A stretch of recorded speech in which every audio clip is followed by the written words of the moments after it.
নমস্কাৰ মই যোৱা 2010 চনৰ পৰাই জাতীয় সংগঠনৰ সৈতে জড়িত আছিলোঁ আপোনালোকে নিশ্চয় জ্ঞাত তো তেনে ক্ষেত্ৰত আহি আজি এই পৰ্যায় পালোঁ তো বৰ্তমান সময়ত মই নাগৰিজুলি সমষ্টিৰ বিভিন্ন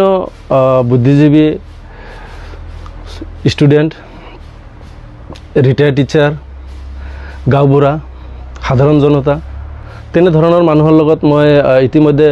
বহুত সভা সমিতি মত বিনিময় মই কৰিছোঁ তো তেনে ক্ষেত্ৰত আজিৰ ডেটত মই আজিৰ তাৰিখত মই এটা বস্তুৱে অনুভৱ কৰিছোঁ যে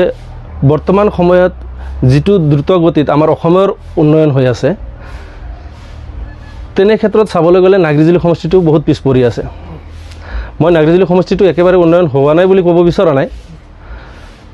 আৰু বহুত হ'বলগীয়া আছে তো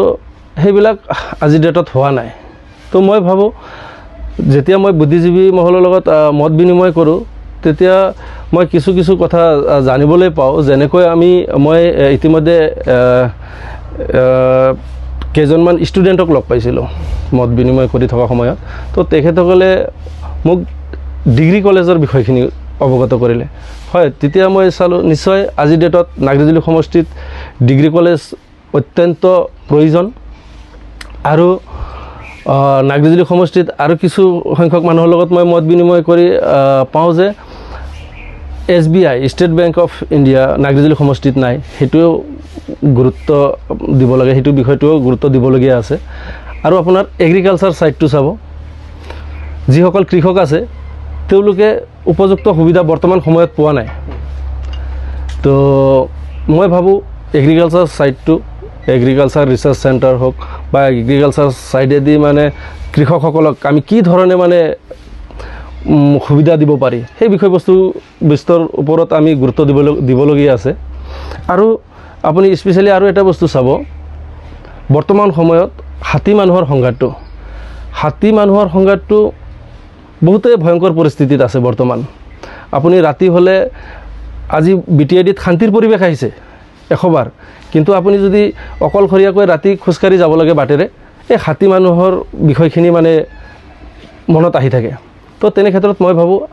আজিৰ দিনত হাতী মানুহৰ সংঘাতটো বহুত গুৰুত্ব দিবলগীয়া বিষয় আৰু মই ভাবোঁ এই বিষয়টো যদি সমস্যাটো সমাধান কৰিম বুলি যদি গুৰুত্ব দিয়া হয় নিশ্চয় ইয়াৰ সমাধান সূত্ৰ আছে তেনেকুৱা ইচ্ছা কৰিলে সকলো সম্ভৱ মই ভাবোঁ কোনো বস্তুৱে অসম্ভৱ নহয় তো সামগ্ৰিকভাৱে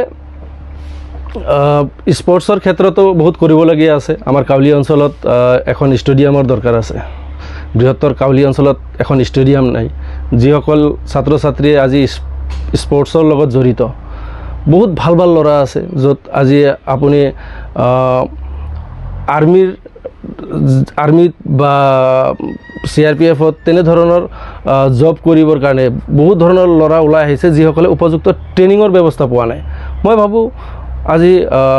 আমাৰ গভৰ্ণমেণ্টৰ নিৰীক্ষণত থাকি ফেলেও তেনেকুৱা এটা ট্ৰেইনিং চেণ্টাৰ যুৱক যুৱতীসকলৰ কাৰণে তো সামগ্ৰিকভাৱে তেনেকুৱা বহুত ধৰণৰ সমস্যা আছে সেই সমস্যাসমূহ সন্মুখত লৈ মই ইতিমধ্যে আগবাঢ়ি আহিছোঁ আপুনি দলৰ পৰা টিকেট ল'ব না নিৰ্দলীয়ভাৱে হয় স্যাৰ আপুনি ধুনীয়া কথা কৈছে আজি দলৰ পৰা আৰু নিৰ্দলীয় বিষয়টো এটা ভাল প্ৰশ্ন কৰিছে আপুনি চাওক দলৰ নামত নাগৰিজুলি সমষ্টিত আমি 23,000 বেংগলী ভোটাৰ আছোঁ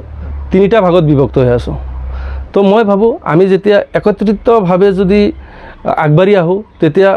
প্ৰথম পৰ্যায়ত আমাৰ কোনো দলৰ কথাটো আহি নপৰে আমি একত্ৰিত হ'লে আমি এনে এজন কেণ্ডিডেট ওলাই আহিব পাৰি তো মই সেই বিষয়টোৰ ওপৰত তেনেকুৱা গুৰুত্ব দিয়া নাই দলৰ টিকেটটো সেইটো অপশ্যনত আছে থাকিব আৰু প্ৰথম পৰ্যায়ত মই ভাবোঁ আমি যিটো দলৰ নামত তিনিটা ভাগত বিভক্ত হৈ আছোঁ কাৰো লগত কাৰো কোনো ব্যক্তিগত সংঘাত নাই কিন্তু তেখেতসকলৰ মাজত মাতবোল নাই আজিৰ দিনত তো সেইবিলাক বস্তু একচুৱেলি তেনেধৰণৰ মনোভাৱ পৰিত্যাগ কৰিব লাগে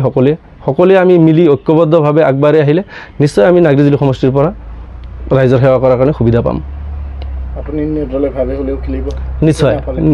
নিশ্চয় ইয়াতে দলৰ কথাটো আহি পৰা নাই বৰ্তমান মই নিৰ্দলীয়ভাৱেই কুচকাৱাজ চলাই আছোঁ ৰাইজে সঁহাৰি জনালে নিশ্চয় আমি